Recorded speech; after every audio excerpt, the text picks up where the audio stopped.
பார்த்தன் அர்ஜுனன்.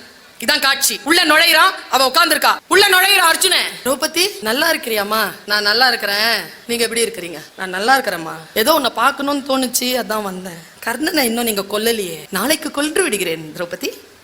அவனை கொல்வதற்கு முன்னால் உன்னை பார்த்து விட்டு போகத்தான் வந்தேன். இப்படி பேசிக்கிட்டே இருக்கும்போது தர்மர் உள்ள வந்துட்டாராம். தர்மனுக்கு தெரியாது இவன் உள்ள இருக்கிறான். போர் பாசறையில் அவ தனியா இருப்பான்னு நினைச்சிட்டு வந்துட்டார். உள்ள வந்த உடனே அவருக்கு மாதிரி ஆயிட்டார். அர்ஜுனனை பார்த்து கோபமா கேட்டார், அங்க போர்க்களத்துல போர் ஆரம்பிச்சிருச்சு, இங்க என்னவா பண்ணிட்டு இருக்கிற நீ? அதே ஸ்டேட்மெண்ட் இங்க இருக்குது அர்ஜுனனுக்கு. ஆனா பெரியவங்கல்ல, அதனால எதிர்த்து இது போறேன்னா திரௌபதியை பார்க்க வந்தேன். என்ன பெரிய திரௌபதியை பார்க்க வந்தேன். கர்ணனை கொன்னியடா? நாளை கொல்கிறேன் அண்ணா. நாளை கொல்றானா? நாளை கொல்றான். உன் கையில இருக்கிறது வில்லா இல்ல புல்லாடா? இவ்வளவு நேரம் நல்லா இருந்த சிச்சுவேஷன் டம்மன துயரத்திற்குள்ள வந்துருச்சு. ஏனென்றால் அவன் சொன்ன சொல் கெட்ட வார்த்தை. அர்ஜுனன் தன்னுடைய குருவின் மீது ஆணையிட்டு இருக்கிறானாம், என் காண்டிபத்தை யாரேனும் குறை சொன்னால் அவர்களை சிறைச்சேதம் சென்று செய்து விடுவது, இல்லை என்றால் தான் அக்னி சமாதி அடைவது. இப்ப என்ன செய்யணும்? ஓன்னு அழறாங்க திரௌபதி. ஐயோ எவ்வளவு பெரிய அனாவசியமான விஷயம் நடந்து போச்சேன்னு ஓன்னு அழுதாங்க. திரௌபதி அழுதாங்க. யார் வருவா? கிருஷ்ணர் வந்துட்டார். Hey, Draupadi, why are you crying? Who hurt you? இப்பவே சொல்லு. அழிச்சிடுறா அவங்கள. யார் உன்னை அழ வச்சது? இல்ல கிருஷ்ணா, ஒரு பெரிய தப்பு நடந்து போச்சு. என்ன தப்பு நடந்து போச்சு? இதோ இவர் வந்தாரா, இப்படி சொன்னாரா, ஒரு காண்டிபத்தை இவர் குறை சொன்னாரா, வில்லா இல்ல புல்லான்னு கேட்டு விட்டார் கிருஷ்ணா. அவ்வளவுதானே. டேய் வாங்கடா ரெண்டு பேர். தர்மா இல்லங்க இங்க. ஓய் அர்ஜுனா இங்க வா. என்ன சொன்னான்? காண்டிபத்தை குறை சொன்னான். கொன்னுடுறா. ஓ நடுறா திரௌபதி. கொல்ல முடியாது. அண்ணனை எப்படி கொல்லணும்னா கொல்றது இல்லடா, சாஸ்திரப்படி கொன்னுடு. சாஸ்திரப்படி கொல்றதுன்னா என்ன? அவனோட பெரியவன் தானே. ஆமா, அவனை எதிர்த்து அவர் சொன்னது கிருஷ்ணன் சொன்ன, நீ வா போன்னு சொல்லு. அவனை எதிர்த்து திட்டு, அவனை திட்டு. உன்னை விட வயசானவன் தானே, திட்டுனா அந்த சாபம் போயிடும்டா. சாஸ்திரப்படி போயிடும்.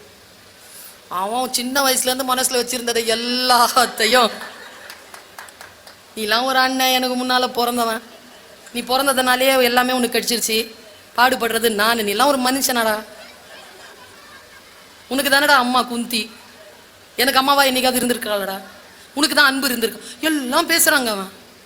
அவன் பேசி முடிச்சுட்டு கிருஷ்ணர் சொல்றார், ஏய் கொலை பண்ணி முடிச்சாச்சுடா, இன்னும் ஏன்டா அடிச்சுக்கிட்டே இருக்கிற? அப்பா சாஸ்திரப்படி கொலை பண்ணியாச்சு, ஓகே வா போலான்னு உடனே நிறுத்தினார் கிருஷ்ணன். இரு, சாஸ்திரப்படி நீ ஒரு பெரியவனை கொண்டு இருக்கிற, அதுக்கு ஒரு தண்டனை உண்டு. என்ன தண்டனைன்னு பாக்குறாங்க பாரு மூணு பேரும். அந்த மாதிரி யாரையாவது சாஸ்திரப்படி கொலை பண்ணியிருந்தா அதுக்கு தண்டனை, யார் அந்த கொலை தண்டனை செய்தார்களோ அவர்கள் தற்கொலை செய்து கொள்ள வேண்டும். ஐயோ அழுறா திரௌபதி. இவன் போயிருந்தாலாவது பரவாயில்ல, அவன் போனா யாரு கர்ணனை கொல்றது? தன்னுடைய சபதம் எப்படி நிறைவேறும்? ஓன்னு அழாத. இரு வாடா, சாஸ்திரப்படி தற்கொலை பண்ணிக்கலாமா? இன்னைக்கு பண்ணிக்கோ. சரி வா. நான் யார்? நல்ல கவனமா கேளுங்க. நான் யாரு? கிருஷ்ணன். அதெல்லாம் விடு, உண்மையால உன் மனசை தொட்டு சொல்லு. நான் யாரு? நீ என் குரு, அப்புறம் நீ கடவுள், அப்புறம் நீ தான் பரம்பொருள். உன்னை விட நான் பவர்ஃபுல்லான ஆளா? ஆமா. எங்க எனக்கு முன்னால நீ புகழ்ந்து பேசிக்கோ. உனக்கு முன்னால பேசட்டுமா? பேசு. நான் இந்திரனாக்கும் சந்திரனாக்கும் நான் அர்ஜுனனாக்கும் நாளும் தெரிஞ்ச நல்லவனாக்கும் வல்லவனாக்கும் நான் தான் கட்டின திரௌபதியை இவங்கெல்லாம் என்கிட்ட தான் எடுத்துக்கிட்டாங்க. நான் தான் இந்த உலகத்திலே அதிக அற்புதமான வில்லாத வீர சூரன், எல்லாம் பேசிட்டான். இப்போ தற்கொலை செய்து கொண்ட பாவம் வந்துருச்சு, விஷயம் முடிஞ்சு போச்சு. இப்போ நம்ம எல்லாரும் வீட்டுக்கு போகிறோம். இதை நான் ஏன் உங்ககிட்ட சொல்கிறேன்? எனக்கு மகாபாரதம் சொல்லணும்னு ஆசையா? எனக்கு மகாபாரதம் நடந்ததா இல்லையா, அந்த புராணங்களின் மீதான கருத்துக்கள், அதெல்லாம் எந்த இன்ட்ரெஸ்டும் கிடையாது. உண்மையான காரணத்தை நான் சொல்லுகிறேன். இந்த கதையின் மூலமாக உண்மையாக மக்களுக்கு வழிகாட்டக்கூடிய 2 அறங்கள் என் கைக்கு வந்து சேர்ந்தது. ஒன்று, உன்னை விட பெரியவர்களை அவமரியாதை செய்வது அவர்களை கொலை செய்வதற்கு சமம். நம்மை விட மிக பவர்ஃபுல்லான ஆட்களுக்கு முன்னால் நாம் நம்மையே தற்புகழ்ச்சி செய்து கொள்வது தற்கொலை செய்து கொள்வதற்கு சமம் என்கின்ற 2 அறச்சொற்கள் என்னை வந்து சேர்கிறது. நான் எப்படி என்னை பாதுகாத்துக் கொள்ள வேண்டும் என்று இந்த அற்புதமான வாழ்க்கை எனக்கு சொல்லித் தருகிறது. நாம் எவ்வளவு பொறுப்புடன் இருக்க வேண்டும் என்பதற்காக நான் இதை சொல்கிறேன். அந்த பாறையில் அவன் உட்கார்றாங்க. அவனுடைய பேக் பேக் எடுத்து அந்த பேக் பேக்ல இருந்து நிறைய ஏதோ ஒன்று எடுத்தான் பாருங்க, அவ்வளவும் இலை. அந்த இலையை அவன் பின்றாங்க. பின்னி ஒரு போர்வையா போத்திக்கிட்டு நடுவில் ஒரு கேமரா வச்சுட்டு அப்படி உட்கார்றான். அவன் கேமரா நேராக ஒரு மரம் இருக்கு, தண்ணி நிலம் இருக்கு, அங்கே போகுது. அதை வெளியில இருந்து ஒருத்தன் போட்டோ பிடிச்சிட்டு இருக்கான், கேமரா பிடிச்சிருக்கான். ஒன்றும் இல்லை. என்ன காட்சி தெரியுமா சார்? ஒரு பறவை, பெரிய பறவை, எங்கிருந்தோ பறந்து வந்து அந்த மரத்தில் உட்காந்துருச்சு. மறுபடியும் பறக்குது, தண்ணி கிட்ட வருது, மறுபடியும் திரும்பி போகுது, மறுபடியும் வருது, மறுபடியும் 3-4 வாட்டி வருது போகுது. எவ்வளோ நேரத்துக்கு அவன் இருக்கிறான்னு தெரியலங்க. 3-4 வாட்டி நமக்கு காட்டுறான். வந்துட்டு அடுத்த கடைசியாக வந்து என்ன பண்ணுச்சு, அந்த தண்ணியில் இப்படி முங்கி வாயிலேருந்து ஒன்று எடுத்துச்சு பாருங்க. இவ்வளோ பெரிய மீன் நேராக எடுத்துட்டு போய் கிளையில் உட்காந்து வாயிலிருந்து காலுக்கு கவிரிச்சிங்க. காலில் அந்த மீன் துடிக்குது, அந்த வால் துடிக்குது, அந்த கண் இப்படி தானே இருக்கும் அதுக்கு, இந்த ஓரக்கண்ணில் அதை பார்க்குது. காலை ஏதோ இப்படி பண்ணுது, இப்படி பார்க்குது, மறுபடியும் கொத்த போகுது, மறுபடியும் இப்படி பார்க்குது, மறுபடியும் என்ன பண்ணுச்சு, வாயில் அதை எடுத்துருச்சு. எடுத்துட்டு நேராக பறந்து வந்து அதே இடத்துல போட்டுருச்சு. இவ்வளோதான் காட்சி. அந்த ஆளில் அந்த கேமரா வச்சிருந்த ஆள் அதை அப்படியே கொண்டு போய் தண்ணிக்குள்ளே இறக்குறான். அந்த மீன் உள்ளே போச்சா, உள்ளே போய் இப்படி நீந்தி வந்து தான் நடுவில் தடுமாறிச்சா, தடுமாறிட்டு அப்படியே நீந்து வந்த மீன் ஒரு 10 செகண்ட் இருக்கும். அந்த ஃபில்ம் 10 செகண்டில் இருக்கும். அதனுடைய பின்பகுதியிலிருந்து வெறும் முட்டைகளாக வெளியில் வருது. பறவை நம்மக்கிட்ட என்ன தெரியுமா சொல்லிச்சு, நான் மீளைத்தான் பசிக்கு சாப்பிடுவேனே தவிர ஒருபோதும் தலைமுறையை தின்பதில்லை என்று நமக்கு அந்த பறவை சொல்லித் தருகிறது.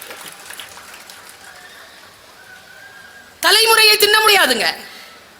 ஆனால் நம்முடைய வாழ்க்கையின் போக்கு எப்படி இருக்கிறது என்றால், யாருக்கும் மிச்சம் வைக்காம எல்லாத்தையும் அள்ளி சுருட்டி சாப்பிட்டு செத்து போயிடும். வேலூர்ல ஒரு பக்கத்துல ஒரு வயதான அம்மா வயக்காட்டுக்கு போகுது. ஆடு மாடு மேய்க்கிற அம்மா போயிட்டு, நான் வந்து அந்த இடத்துல ஏதோ ஒரு காரியமா நிலம் பார்க்கறதுக்கு போறேன்.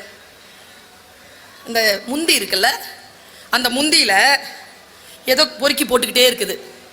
என்னதுன்னு பார்த்தா, இந்த மஷ்ரூம் இருக்குல்ல, மஷ்ரூம்க்கு என்ன சொல்லுவோம், காளானை பிடுங்கி போடுறான். அவன் பேரன் கூட இருக்கிறான், அந்த லேடியுடைய பேரன். அவன் எல்லாத்தையும் டேய் நிறுத்து அப்படிங்கிறாங்க அந்த அம்மா. நான் அங்கே கீழே இறங்கி பார்க்குறேன்.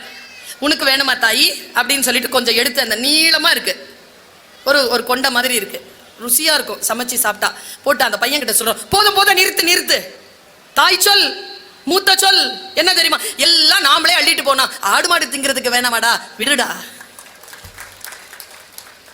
இந்த சொல் எங்க காணாம போயிடுச்சு? பாட்டிகள் கதை சொல்வார்களே, பாட்டிகள் எங்க போனார்கள்? இன்னைக்கு திரும்பி பார்க்கிற இடங்கள்லாம் ஆண்டிஸ் தான். பாட்டியே காணோம், ஒன்லி ஆண்டிஸ். நான் நேத்து கிளாஸ் நடத்திட்டு இருக்கும் பொழுது ஒரு புக்கு விற்பனை, அதில் வந்து 29 ரூபாவாப்பா கொடுத்துருப்பா. 30 ரூபா மேடம்னா, ஆமாம் பெருசா, 1 ரூபா அதிகமாகிடுச்சு, 30 ரூபா கொடுத்துரு அப்படின்னு. இந்த பொண்ணு சொன்னாங்க ஒரு வார்த்தை, எழுந்திருச்சு நின்னுல, மேம் 1 ரூபி மேட்டர்ஸ் மேம்னா. எஸ், 1 ரூபாய் என்பது சாதாரணமானதா? தேங்க்யூ ஃபார் என்லைட்டன் மீ குழந்தாய், உட்காரு. 1 ரூபாய் என்பது கணக்கில் வரும். 99 ரூபாய் இருந்தால் அது 100 ரூபாய் அல்ல, 1 ரூபாய் வர வேண்டும். 1 லட்சம் ரூபாய் கூட 1 ரூபாய் குறைந்தால் 1 லட்சம் ரூபாய் கிடையாது. 1 ரூபாய் என்பது இட் மேட்டர்ஸ். சொல்தானே, எனக்கு புரிகிறது. புரிந்து கொள்வதற்காக என்னுடைய ஈகோவை கழற்றி வைத்துக் கொண்டு thank you my dear, thank you for enlightening me என்று சொல்லக்கூடிய ஆசிரியம் என்னிடத்தில் இருப்பதனால் என் குழந்தைகள் ஃபெயில் ஆவதில்லை. அங்க காட்டுவதல்ல என் புத்தியை. நுட்பமா அந்த விஷயத்தை நான் சொல்லிட்டு போறேன். நான் வந்து ஒரு பாட்டு கேட்டுட்டு இருந்தேங்க, பழைய பாட்டு தான், சாரி, இந்த சின்ன பசங்களுக்கு தெரியாது அந்த பாட்டு, நீ வேணா நான் போய் யூடியூப்ல போட்டு பார்த்துக்கோ. நான் வந்து கனெக்ட் பண்றேன், இங்க இருக்கக்கூடிய 35-40 வயதுல இருக்கிறவங்களுக்கு இந்த பாட்டு புரியும். முத்துராமன் நிற்பார் அந்த படத்துல, தேவிகா மேடம் தான் ஹீரோயின். ஒரு சித்தார் வச்சுட்டு ஒரு பாட்டு வரும். என்ன பாட்டு? என்ன பாட்டுங்க? சத்தமா சொல்லுங்க. சொன்னது நீதானா. எங்க வீட்டில் வயசான ஒரு அம்மா இருந்தாங்க. அவங்க சொன்னாங்க, ஏய் இங்க வா, இந்த பாட்டு கேளு. நான் பாட்டு நான் கேட்ட பாட்டு தான். அதில் ஒரு சரணம் வரும் தெரியுமாங்க, ஒரு கொடியில் ஒரு முறைதான் மலரும் மலரல்லவா, ஒரு மனதில் ஒரு முறைதான் வளரும் உறவல்லவா. சொல்லிட்டு சொல்றாங்க, நெஞ்சில் ஒரு ஆலயம் தானே அந்த படம். அந்த படத்துல அந்த பொண்ணு ஏற்கனவே இன்னொருத்தனை விரும்பி இருப்பா, தமிழ் பெண்கள் எதையே யாரேனும் காதலித்தால் அவர்களை கணவனாகத்தான் நினைத்து காதலிப்பார்களே தவிர மற்றவாறாக காதலிக்கின்ற மரபு தமிழ் பெண்களுக்கு இல்லை. அவள் வாழ்க்கையில் வேறு ஒருத்தரை திருமணம் செய்து கொள்ளக்கூடிய கட்டாயம் வந்தது. அந்த பாட்டு அந்த பெண்ணுக்கு பொருந்தாது. ஆனா அந்த படத்தை பார்த்தா அந்த பொண்ணுடைய பேர் வச்சிருப்பாரு டைரக்டர், சூப்பர் பேர் வச்சிருப்பாரு, சீதான்னு. கண்ணதாசன் எழுதிய பாட்டு. என் மனம் லேட்டரல் திங்கிங்ல போகுது, பக்கவாட்டு யோசனையில் போகுது, ஒரு அனலிட்டிக்கல் திங்கிங்ல போகுது. ஓகே, இது நெஞ்சில் ஓர் ஆலயம் திரைப்படத்திற்காக அந்த கதாநாயகிக்கு எழுதிய பாட்டல்ல. இது கம்ப ராமாயணத்தில் சீதைக்காக எழுதிய பாட்டு. எப்போ ராமன் சொன்னான்ல நெருப்புல இறங்குன்னு சொன்னானா, சொல்லும் போது கம்பராமாயணத்தை படிச்சு பாருங்க, கெட்ட வார்த்தைகள் நிறைய இருக்கு சீதைக்கு எதிராக ராமன் சொன்னது. ஊந்திரம் உவந்து இருந்தனை ஒழுக்கம் பாழ்பட மாண்டிலை, நீ செத்து போ, நீ ஒழுக்கம் இல்லாம வாழ்ந்துட்டேன்னு திட்டான் ராமன் ராமாயணத்துல. அந்த பெண் ஒண்ணுமே சொல்லலைங்க. கம்பருடைய சீதா எதுவுமே சொல்லல. லக்ஷ்மணனை பார்த்து நெருப்பு வையினா, அவன் கண்ணில் கூறான், அவன் சொல்றான் நெருப்பு வைப்பான்னு. உள்ள இறங்கிட்டான், நெருப்பு அணைஞ்சிருச்சு. நான் இப்போ போடுறேன் அந்த ஒழுக்கம் இங்க இருக்கக்கூடிய எல்லா கணவன்மார்களுக்கும் சொல்லுகிறேன், சீதை என்பவள் ஏதோ ராமாயணத்தில் வருபவள் அல்ல, உங்கள் வீட்டில் இருப்பவளும் அவள் தான். நானும் என் தாயும் அவள் தான். ஐயா வீட்டில் இருப்பவர்களும் அவர்கள் தான். கண்ணகியோ சீத்தையோ வெளியில இல்ல, நம்ம வீட்டில் இருக்காங்க. கெட்ட வார்த்தை சொன்ன அந்த கணவனை பார்த்து எத்தனை காலமாகவோ ராமனையும் சீதையும் வாசித்த கண்ணதாசன் எழுதிய பாட்டுதான் என்னையா சொன்னாய், சொன்னது நீதானா, சொல் ராமா சொல், என் உயிரே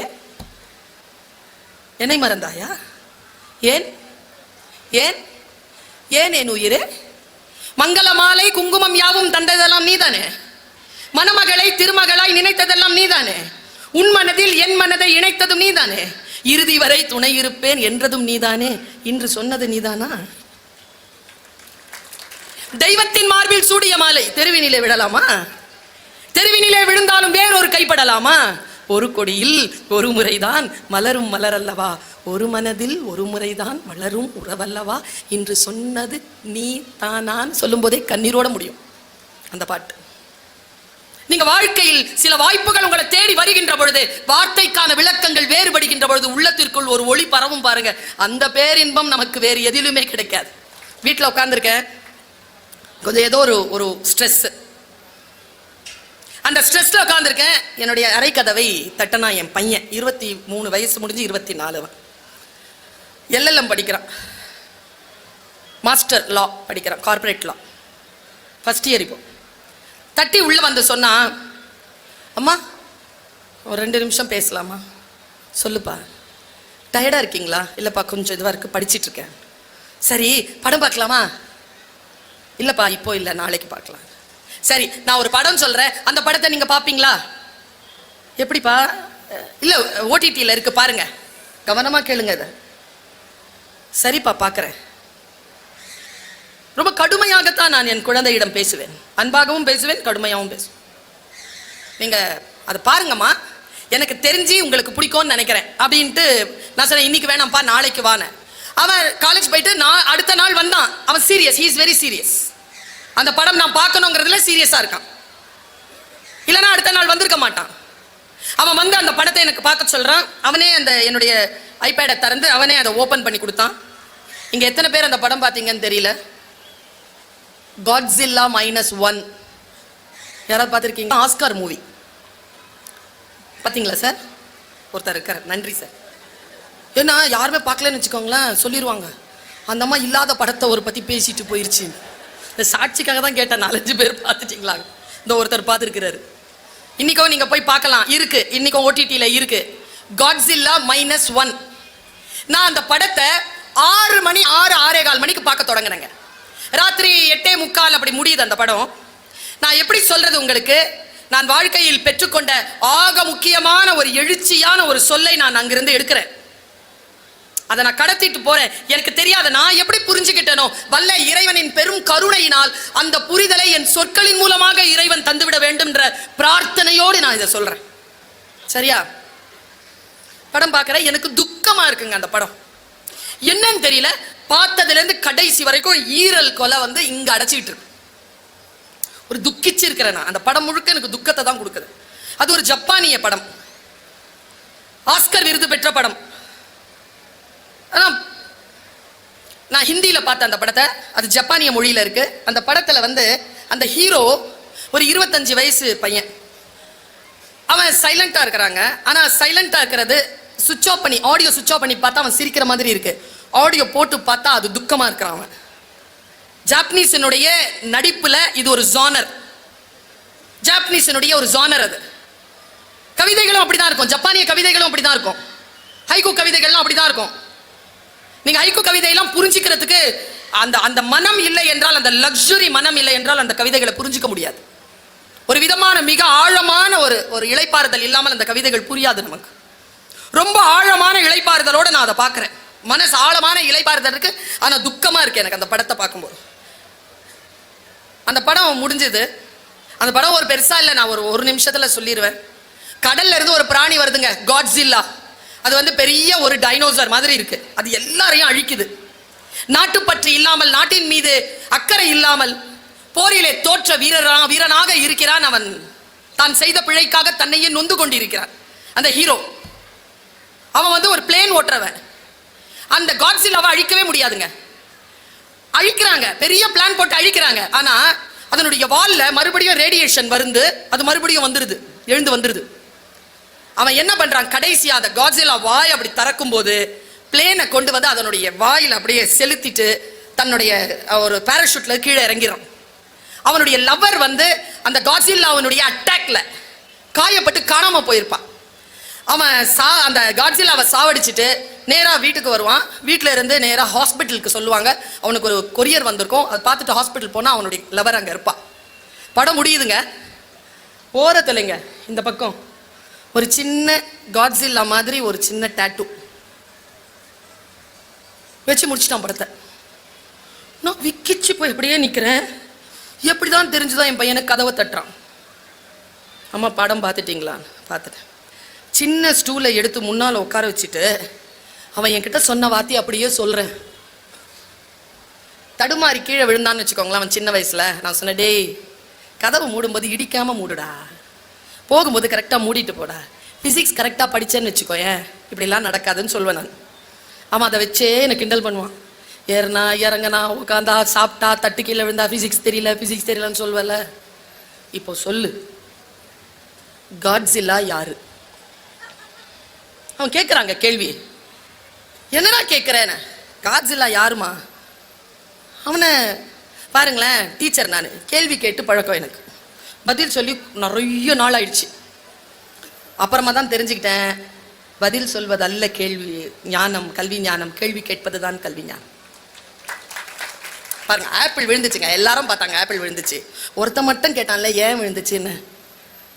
அவன் தானே கிராவிட்டி லாவை கண்டுபிடிச்சான். வாய் ஏன் இப்படி இருக்குன்னு யோசிக்கிறேன்ல. இதுக்கு தான் பக்கவாட்டு சிந்தனைன்னு பேரு, லேட்டரல் திங்கிங்னு பேரு. இன்னைக்கு இருக்கக்கூடிய சிஸ்டம் இருக்குல்ல, லேர்னிங் சிஸ்டம் இருக்குல்ல, அதுல திங்கிங் ப்ராசஸ்க்கே டைம் இல்லைங்க. குழந்தை சொல்லி கொடுக்கறத உள்வாங்கி எழுதுறதுக்கே அதுக்கு பாடு போயிடுது. கூலி ஆட்களை உருவாக்கி கொண்டே இருக்கிறோம். அதனால்தான் ஏஐ வந்துருச்சு, ஆர்டிபிஷியல் இன்டெலிஜென்ஸ். ஆர்ஐ போயிடுச்சு, ரியல் இன்டெலிஜென்ஸ். இப்ப எல்லாம் ஆர்டிபிஷியல் இன்டெலிஜென்ஸ் நம்மள ஆக்கிரமிச்சிட்டு இருக்கு. நான் கேட்கவே இல்லை, மெட்டா ஐயா என்னுடைய போன்ல உட்காந்துக்கிட்டு இருக்கு. என் பர்மிஷனே இல்லை, உள்ள உட்காந்துக்கிட்டு. அவன் கேட்கிறான் காட்ஸில்லா யாருமான்னு கேட்டானா, எனக்கு பதில் சொல்ல தெரியல. அவன் அந்த ஸ்டூல இன்னும் கொஞ்சம் ஒரு அடி முன்னால கொண்டு வந்து வச்சுட்டு என்னுடைய முன்னால உட்காந்துட்டு இப்படி குழந்தை மாதிரி இப்படி முகத்தை வச்சுட்டு கேட்குறான், அம்மா உனக்கு காட்ஸில்லா எப்படி வந்துச்சு தெரியுமா? அது ஒரு ஃபிக்ஷன்மா. சரிப்பா, எந்த சொல்லை புரிந்து கொள்வதற்கு முன்னாலும் அதன் பூர்வீகத்தை புரிந்து கொள்ளுங்கள். பூர்வீகத்தை புரிந்து கொள்ளாமல் அந்த சொல்லை உங்களால் புரிந்து கொள்ள முடியாது. எங்கிருந்து வந்தது தெரியுமா? யுரேஷிமா நாகசாகில அமெரிக்கா குண்டு போடுது. குண்டு போட்டு அந்த நாடு அழிஞ்சதுக்கு பிறகு ஒருத்தன் எழுதுறான் ஒரு ஃபிக்ஷன். அதான் காட்ஸில்லா. என்ன ஃபிக்ஷன் தெரியுமா? நான் சொன்னேன்னு வச்சுக்கோங்களேன், உங்க காலில் இருந்து நிலம் நகர்ந்துரும். ஒரு சின்ன பல்லி லெசர்ட், அது மேல அந்த ரேடியேஷன் விழுது. எல்லாத்தையும் அழிச்ச அந்த ரேடியேஷனால அந்த பல்லி காட்ஸில்லாவாக உருவெடுத்து விட்டது. இதுதான் கதை. இந்த -1 என்ன தெரியுமா சொல்லுது அப்படின்னு சொல்லிட்டு அவன் சொல்றான், அம்மா காட்ஸில்லா வேற யாரும் இல்லம்மா. யாரா நான் சொல்லிடுவானோன்னு பயந்தேன் நான். யாரா காட்ஸில்லா? ஜப்பான்மா. ஜப்பான் தாமா காட்ஸில்லா. அது இந்த உலகத்துக்கு சொல்லுதுமா. அதனால தான் ஆஸ்கர்ல போய் அந்த படத்தை சப்மிட் பண்ணுச்சு. அது என்ன சொல்லுச்சு தெரியுமா? நீ என்ன நாகசாகில யுரேஷிமால ரேடியேஷன் போட்டு அழிச்சாலும் நான் காட்ஸில்லாவா உயர்ந்து வருவேண்டா. நான் தொட்டதெல்லாம் காட்ஸில்லாவா மாறும்டான்னு இந்த உலகத்துக்கு சொன்னாமான்னா சொல்தானே. இந்த முறை அது உண்மையாவே நிரூபிச்சுக்கிட்டு இருக்கு. நான் எந்த நாட்டையும் புகழ்ந்து பேசவில்லை. நான் தாய்நாடு பற்றுக்கொண்டவள் தான். ஒலிம்பிக்ல first place America, second place China, third place Japan. Japan வந்துருச்சு. இந்தியா 71. 21வது இடத்தில் இருக்கிறோம் நாம். இந்த உலகம் மறுபடியும் பார்த்து விடவே இராது என்கின்ற சொல்ல அந்த ஜப்பான் காட்ஸில்லாவாக உயர்ந்து வந்து கொண்டிருக்கிறது. நம் குழந்தைகளுக்கு சொல்லிக் கொடுங்கள். உங்களுக்கு எந்த சூழ்நிலை வந்தாலும், அழிவு வந்தாலும், விபத்து வந்தாலும் கீழே விழுந்துராத. அந்த விபத்தை உன்னுடைய வாழ்க்கையினுடைய அடுத்த கட்டத்திற்கான வாய்ப்பாக எடுத்துக்கொண்டு காட்ஸில்லாவாக வந்து நில் என்று ஏதோ ஒரு வகையில் அவன் என் மகன் என்னிடத்தில் சொல்கிறான். சுட சுட செய்தின்னு சொல்லுவோம்ல. இன்னைக்கு தினத்தந்தியில வந்து ஒரு சுட சுட செய்தி சொல்றேன். இளைஞர்கள் நிறைய பேர் இருக்கிறீர்கள், கவனம். இன்றைய இளைஞர்கள் மீது எனக்கு ஒரு கவலை உண்டு. என்ன தெரியுமா? நிறைய ஆசை வச்சிருக்கீங்க, நிறைய ஆசை வச்சிருக்கீங்க. என்ன பிளான் வச்சிருக்கீங்க? ஆசைகள் நிறைவேறுவதற்கு என்ன பிளான்? சொல்லல்ல. சொல்லில் உயர்ந்த சொல் செயல். என்ன செயல் வைத்திருக்கிறீர்கள்? இன்னைக்கு இருக்கிற செய்தியை நான் சொல்றேன். ஒருத்தர் ஒரு நாயை வளர்க்கிறாரு 10 வருஷமா. அவருக்கு வயசாயிடுச்சு, நாய்க்கு வயசாயிடுச்சு. Heart attack. ஆம்புலன்ஸ் சொல்லி ஆம்புலன்ஸ்ல ஏத்துறாங்க. ஆம்புலன்ஸ்ல தெரியும் நாயை ஏத்த மாட்டாங்க, மூடிட்டாங்க. பின்னால் அந்த நாய் நிக்குது, வளர்ப்பு நாய். ஊய் ஊய் ஊய் ஊய்ன்னு சொல்லிட்டு கிளம்பிருச்சு ஆம்புலன்ஸ். Door closed. நேரா ஹாஸ்பிட்டல்ல தான் போய் நிற்கும். இந்த நாய் அந்த ஆம்புலன்ஸ் பின்னால ஓடுது. ஆம்புலன்ஸ் எவ்வளவு வேகமா போகும்? 7 கிலோமீட்டர் எல்லா டிராபிக்கையும் தாண்டி அந்த ஆம்புலன்ஸ் பின்னால ஓடுதுங்க அந்த நாய். அந்த டிரைவர் ஓட்டிட்டு இருந்தாலும் அவனுக்கு என்ன தோணுச்சுன்னு தெரியல. ஒரு 7-8 கிலோமீட்டருக்கு அப்புறமா ஓரப்படுத்தினான் வண்டியை. ஓரப்படுத்திட்டு கீழே இறங்கி கதவை திறந்தான். அந்த நாய் உள்ள ஏறிடுச்சு. கதவை மூடிட்டு வண்டியை எடுத்துக்கிட்டு ஆஸ்பத்திரிக்கு போயிட்டான். ஆஸ்பத்திரி அந்த ஆளை காப்பாத்துமா இல்லையான்னு எனக்கு தெரியாது. அந்த நாய் வந்து பக்கத்துல உட்காந்துச்சுல, ஒருவேளை அந்த முதியவர் உயிர் பிழைத்திருக்கலாம். ஆனா உங்க எல்லாருக்குமே நான் சொல்ற செய்தி என்ன தெரியுமா? இதல்ல. இந்த இமோஷனல் ப்ராப்ளமத்தையும் நான் சொல்லல. நான் சொல்ல வந்த செய்தி என்ன தெரியுமா? அந்த நாய் கிட்ட ஒரு சின்சியாரிட்டி இருந்ததுங்க. சின்சியாரிட்டியோட அது அந்த உண்மையான ட்ரூத்ஃபுல்னஸோட அது ஓடிச்சு பாருங்க. மூடப்பட்ட எந்த எமர்ஜென்சி கதவு இருந்தாலும் நீ சின்சியரா இருந்தா அது திறக்கும். அது சொல்லுச்சா இல்லையா? அதுக்கு இடம் கிடைச்சதா இல்லையா? நாம எந்த இடத்துல கிவ் அப் ஆகுறோம்? எந்த இடத்துல நாம தோத்து போகிறோம்? எந்த சொல் நமக்கு புரியல? பல காலமா எனக்கு ஒரு மன வருத்தம் உண்டு. இப்ப நான் இந்த ப்ரோக்ராமுக்கு வந்து இந்த மேடைகளுக்கு மேல வரத்துக்குள்ள 3 பேர் சொல்லிட்டாங்க அந்த சொல்ல. மேடம், உங்க பேச்சை கேட்காம நாங்க தூங்குறதே இல்லை மேடம். நான் என் கண்ணாடி முன்னால் நின்று கேட்கறது உண்டு என்னையே.